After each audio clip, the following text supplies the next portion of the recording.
Good morning. Today is May 1st, and I am going to talk about the Sudan and related issues. Now, you may say, with so many problems in the world, Ukraine and so forth, really, do we have to focus on the Sudan? I think so, not only because the Sudan in and of itself is interesting and might become a major crisis, ongoing crisis, but it's also illustrative of some things.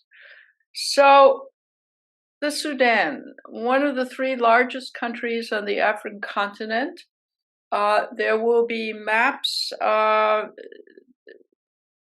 both your YouTube and on the Ollie that you can click on, which are maps of Africa, which may help you locate it after the fact.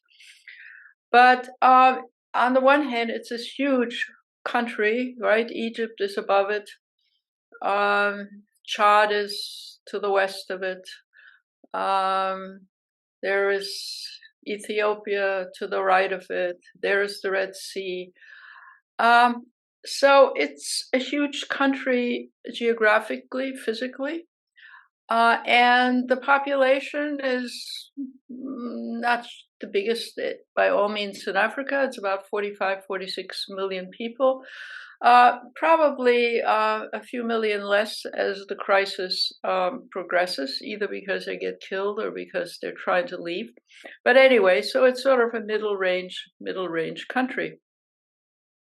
Now, it actually, without boring you about, the history of it all, let me say that essentially the Sudan was run by Egypt up until the first half of the 19th century. And then as you move towards the end of the 19th century, Britain and Egypt decided to sort of co-run it, but essentially it became a British colony, which is one of the reasons why the language of the country is both Arabic and English. Now, let's remind ourselves that to call people Arabs means that they speak Arabic. Doesn't say anything about their religion. Now, it may be the case that in much of the Middle East, people who are Arabs also happen to be Muslims. But you will recall that the largest Muslim populations in the world aren't anywhere near the Middle East. They are, for example, Indonesia, Pakistan, 200 million Muslims in India and so forth. So there's a tendency, even in the press, to sort of mix up the religion and the language.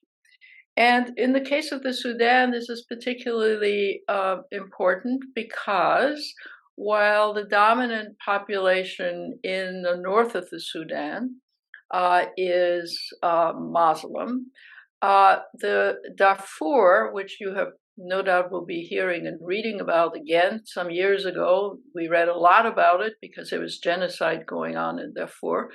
Both in Darfur and in the southern part of the Sudan, there are animists of all kinds, but also Christians. And by 1952, so the Sudan more or less became independent from England, independent country. And it was difficult to run the country because it's so varied in terms of the people, the ethnic background, the racial background, and so forth, that among other things, there were sort of another civil war, if you want to call what's happening today a civil war, of the people in the southern Sudan for some years. And the southern Sudan people are by and large, again, there are some Muslims, by and large Christians and animists of different kind, but they're also racially and ethnically different. That is to say, the southern part of Sudan has more in common with sub-Saharan Africa. So for a variety of reasons, you eventually got to the point where the southern part of the Sudan became an independent country, which it has been now for a few years. And so the size and the especially north to south sides of the Sudan was chopped up in the southern part when the southern Sudan became an independent country. Now, like many countries in the world, the Sudan when it became independent, did not move into some kind of pleasant democracy, but rather eventually developed a dictator. His name was Bashir, and who was an authoritarian, a serious authoritarian, who ran a serious military, who did not treat the southern Sudan very well while it was still part of the Sudan, and who was in the middle of the really genocidal war and starvation and so forth going on in Darfur. When he was overthrown, the idea was he would be overthrown by all the people who wanted to move away from dictatorship and wanted some kind of democracy. And lo and behold, the military then took over the Sudan and said they would just simply be a transition. The military in this particular case being still the Central Armed Forces of the Sudan. But over the years, a militia developed, a second military grouping, and that military grouping is headed by the guy he's always referred to as Hamadi on the TV these days, who was actually from Darfur and can be held responsible for much of the death and destruction and the suffering of the people in Darfur, but he then also had his 2 cents worth in the rest of the Sudan.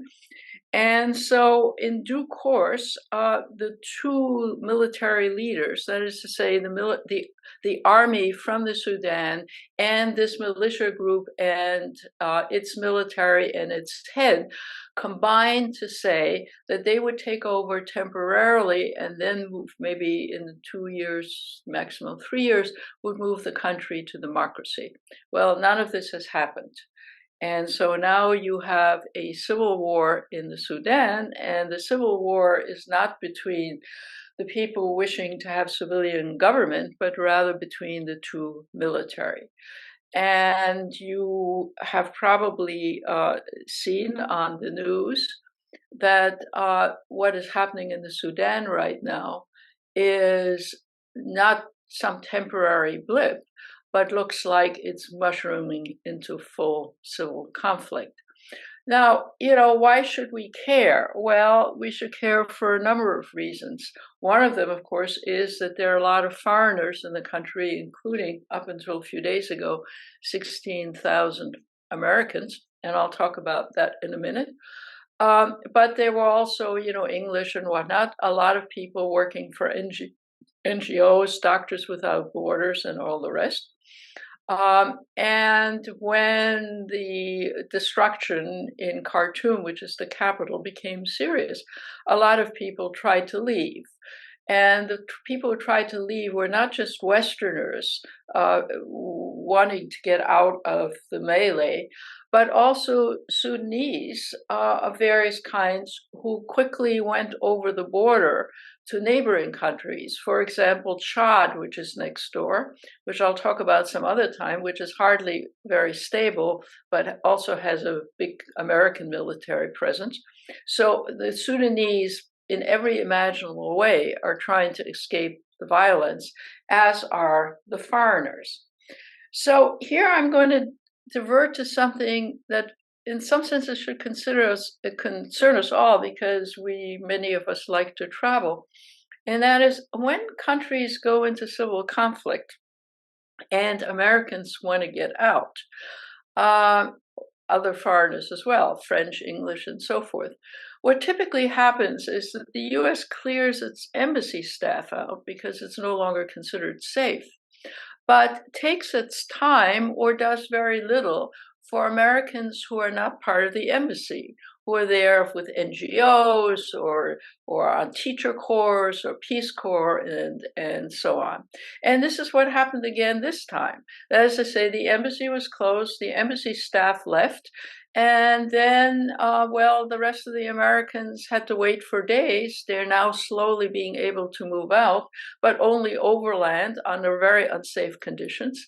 And some of them are afraid to enter the unsafe conditions to try to get out of the country. Now, why is this relevant? It's relevant, A, because if you're an American and you're in a country that has a coup or civil conflict, it's not, you assume your embassy will look after you, after you, and might get you out. And what I'm saying is it's a sad case of our affairs that doesn't always happen. In fact, frequently it doesn't happen. While other countries, Switzerland, France, England, and so forth, get their people out. And when Americans are being criticized, when our State Department is being criticized, they say, well, those countries don't have that many foreigners, I mean, nationals of their own countries. And so it's easy for them to load up one plane load of, let's say, Swiss and get them out of there. But in the case of Americans, there are always so many Americans that it's a much bigger problem. The net result of that is that if you're a lucky American, what you do is you go to an embassy of another Western country and saying, pretty please, if you have any room, will you help me? Will you take me out? And in fact, that's what other embassies do. This is commentary less about the Sudan and more about our state of how we cover our Americans. Yes, I know in Afghanistan, we got Americans out mostly. But of course, we didn't get out the Afghanistanis who were working for the Americans in many cases that had been promised that. The same thing happened in Iraq. So there's something to be said about how our State Department treats our fellow citizens in dire circumstances. Without getting too autobiographical, I've been to 2 African countries that were engaging in or had coups. And so I speak from experience that if you go to a different Western embassy, they will put you on a list in case you have to leave, while the American embassy says, sorry, we're clearing out the embassy. There's nothing we can do for you. So that's a commentary on our State Department. Now, the commentary on the Sudan is, other than a lot of Sudanese getting killed and a lot of foreigners getting killed, and the circumstances being absolutely dire in terms of getting military support in hospitals. They're destroying hospitals, quite the contrary. So we're dealing with a nightmare situation. And you might have noticed by listening to the news, the US and other countries have arranged, ceasefires. The ceasefire, they say yes, yes to the ceasefires, but it continues. And especially the group they call the RSF, right, who are these almost, they're militias, sort of jihadist almost. It's unlikely that they're willing to put out arms. They now feel that they have earned a place in the future of the Sudan. Well, what does one say about this? Other than harm to people, does anybody care about the Sudan? Yeah, lots of people care about the Sudan for a variety of reasons. One of them is that Sudan has a lot of gold. It's in Darfur, which is, of course, what is fueling this militia group with the general who is from the Darfur, who is now part of the civil war. So it has resources. It has other resources, natural resources of one kind or another. But given the fact that it has resources, and given the fact that it has, it's well located in various transit places and so forth, as mentioned in the beginning, you would think that the Sudan would be in better social and economic shape. And in point of fact, the Sudan is one of the poorer countries on the African continent. Who do we blame? Well, we blame the authoritarian leader Bashir. We blame the civil conflict which led to the independence of the southern Sudan. we blame bad policies. There's lots of blame to go around. But it is stunning and startling that so many people in the Sudan have been living really at the margins of survival. And now they're in a situation where they have no water, they have no access to food. So the loss of life is ongoing and promises to be tremendous. So what is anybody going to do about it? Hard to know, right? We keep talking about ceasefires. Obviously, it is in the interest of neighbors, Egypt, for example, Ethiopia, which has had its own problems, to try to mediate. But it's totally unclear on May 1st how this will all, spin out of control, and to what extent neighboring countries will be affected, because people are moving to neighboring countries when they can get out.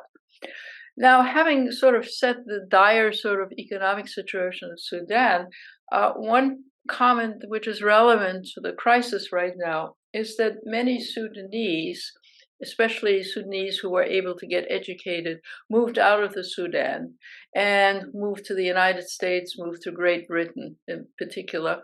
Why? Because they were also English speaking. Recall that both Arabic and English were the two national languages. So if you got an education, you could, chances are you learned some English, or you had some links into England. So there are quite a lot of Sudanese living in the United States. There are quite a lot of Sudanese living in various parts of the world.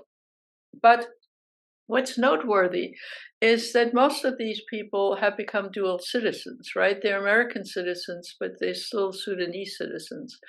And one of the disastrous parts of this situation is that when the Sudan in recent years, especially after Bashir left, seemed to be moving possibly into a more democratic phase, which we already know didn't happen, but when the anticipation was that it might happen, and that the military would in fact clear the way and just be a transition, quite a lot of Sudanese with dual citizenship went back to the Sudan as doctors, as teachers, in a way to help the country of their origin.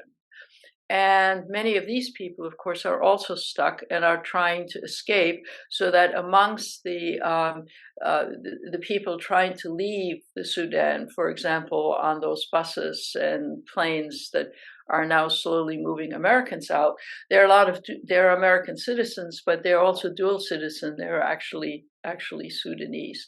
And there are now, much discussion about the tragic cases of several, American physicians who decided to help the country of their birth. One of them, I think yesterday, the day before, actually got killed.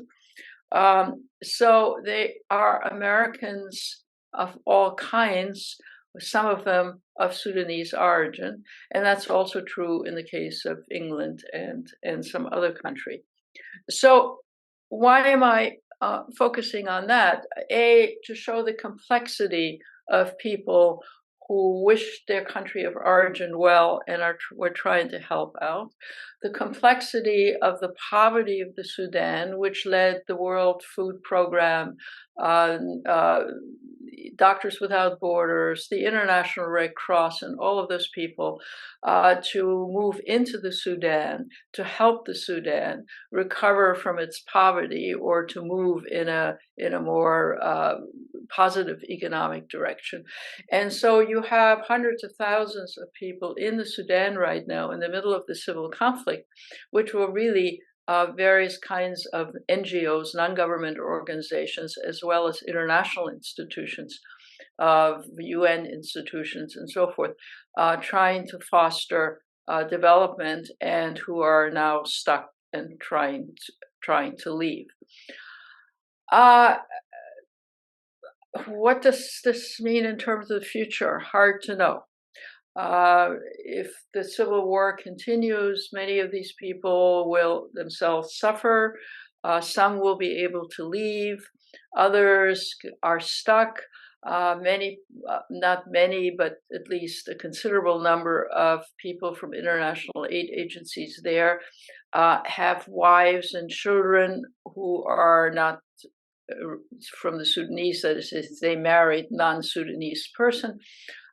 So their families are, English or American or French or something, even though the head of the family, the husband, might be Sudanese or vice versa. So it's a very complex business. And it points out something else that is true of many of the poor countries in the world, which is that you have a layer of educated elite who are operating in the countries, but many in overseas occupations. And of course, when when countries need to development assistance, development help, they could well use their nationals to help improve the situation in their countries. And so when you have instability of two kinds, one, authoritarian leaders, and two, then civil conflict and militias and various kinds of jihadist movements, it makes it not safe for those people to live. So in point of fact, the very people that could help foster the development of their own countries very often face hard choices, namely suffer and possibly, confront death and disease, and or leave and work elsewhere. So the exodus of trained elite in a country like the Sudan will not help the country recover from its years of dictatorship, its years of poverty. And then there's another issue, which is when countries developed an educational elite with skills, especially medical skills and educational skills, they tend to want to live in reasonable circumstances, and they tend to live in the urban setting. So while the Sudan has a population of, let's say, 45 million people, 46 million people, 6 million people are in fact living in the capital. And so the capital is heavily impacted by the civil conflict. I'm not saying it's not in other cities. It has spread, and there's difficulties in Darfur again, as well as in middle-sized cities. But the capital is heavily populated by the indigenous elite, as well as aid agencies, foreigners, and so on. And as a consequence, there are segments of these cities, whether it's the capital of the Sudan, Khartoum, or whether it's the capital of other poor countries in Africa and elsewhere, that the elite then have expectations of living a different quality of life than their impoverished, barely surviving on nutrition countrymen or the citizens of this country, if you're not Sudanese. So when a civil conflict like this happens, and the electricity goes off, and the water goes off, and the stores shut down, it of course impacts urban populations in a way that it may not immediately impact rural populations, because they may be closer on their $3 a day or whatever, living off the land and growing their own food and able to survive, or slaughtering their own animals or whatever. But in the urban area, where you have, modern apartment houses, and where elites with skills and reasonable incomes and so forth live, shutting down of all the infrastructure of modernity, of course, also makes life impossible, and essentially tells them they have to leave. So on the one hand, the Sudan is far away from us and from what we would consider at the forefront of our concerns, which are on the one hand Europe and the United States and what's happening at home, and of course our fixation nowadays on China. And so Africa as a continent seems far away and the least of our concerns. I invite you to look at one of the maps that's included in this talk, which shows the outlines of the African continent and shows all the countries in the world that fit within its parameters. And I think you will be surprised. You will be surprised how huge that continent is. And you will be further, although I've mentioned it before, surprised that the highest birth rates in the world now in general are on the African continent.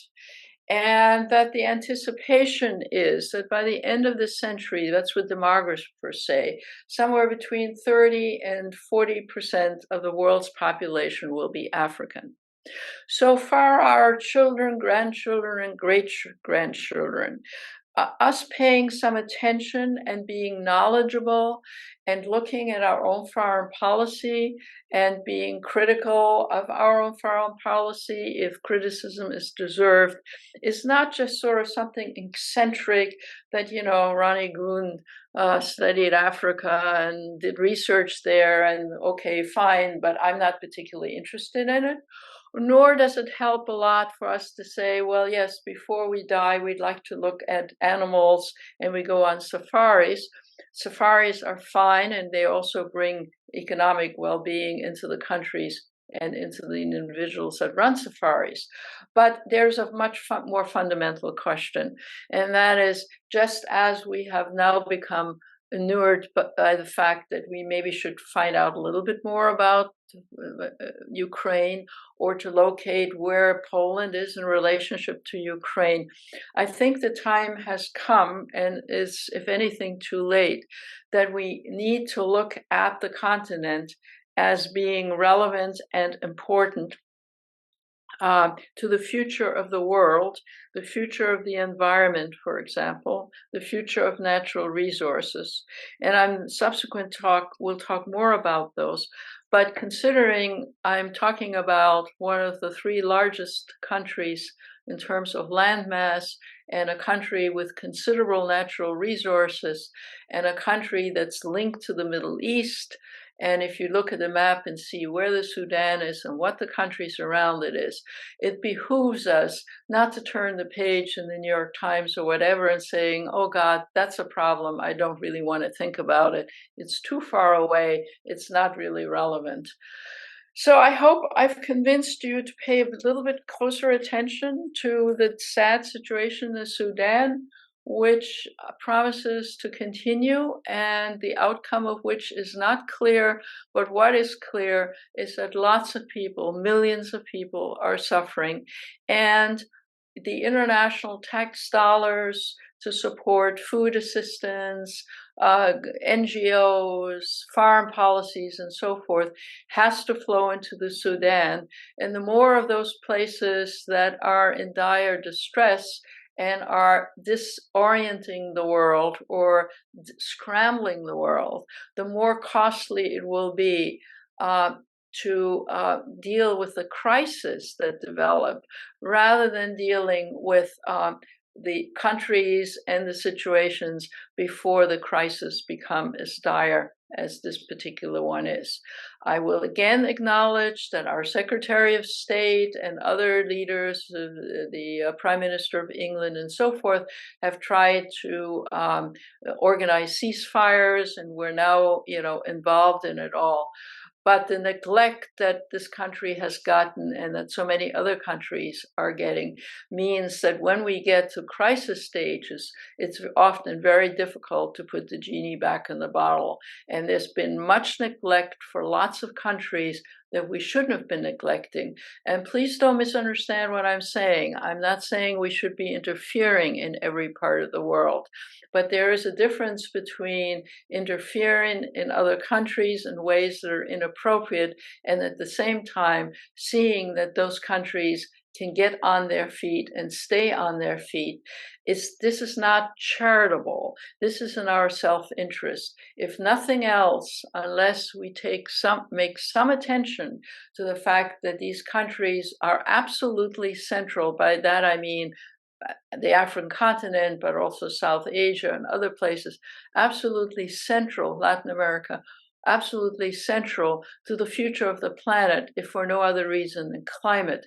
It is in our self-interest to take note, to stay informed and not to sort of saying, oh, the Sudan, so far away, don't really care about it. Thank you for listening today. 2 weeks from now is our next recording. Thank you.